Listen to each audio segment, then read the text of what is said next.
Donc ce bébé s'appelle Origine. Donc c'est un produit un petit peu qui est l'aboutissement de ma passion pour la hi-fi depuis ces 12 dernières années. Donc on y a mis, je dirais, toute notre expérience et toute notre passion. Et on a réalisé un objet de rêve sans concession et sans, je dirais, se préoccuper du prix de revient. Donc c'est une machine bon, qui est un peu le fruit d'une recherche esthétique d'abord, d'une recherche sur la qualité du son aussi bien sûr. Donc on a un nouveau design qui a été fait en collaboration avec un cabinet bordelais qui s'appelle Félix et Associés.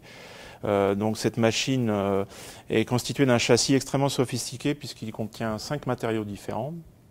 Donc l'idée ici est de faire une boîte absolument inerte, très amortie, qui rende l'électronique et la lecture totalement insensibles aux vibrations extérieures.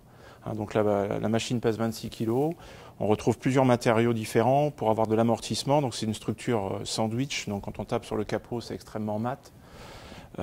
Donc on a aussi une mécanique de lecture DVD et c'est à la fois un lecteur et un DAC puisqu'il a 2 entrées HD numériques, donc une entrée USB et une entrée SPDIF sur RCA.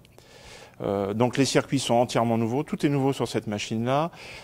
Donc on emploie une nouvelle génération de convertisseurs qui est une évolution de ce qu'on faisait précédemment. Donc on a des particularités techniques, on a conservé et amélioré notre horloge sans quartz, qui est une exclusivité, je pense, mondiale, puisqu'on est les seuls à ma connaissance à faire ça. Voilà, donc le but c'est d'avoir vraiment une machine absolument analogique dans le son. Donc ici au CES, on a pu la tester en comparaison avec une très bonne platine vinyle canadienne, Chronos. Et donc quand on passe de l'un à l'autre, on n'a pas de frustration, ni dans un sens ni dans l'autre. Et donc ce qu'on essaye vraiment de faire, c'est quelque chose d'absolument naturel et d'enlever au numérique ce côté un petit peu artificiel et un peu je dirais, surdéfini qu'il peut avoir parfois. Donc là, bon, je pense que on est assez content du résultat.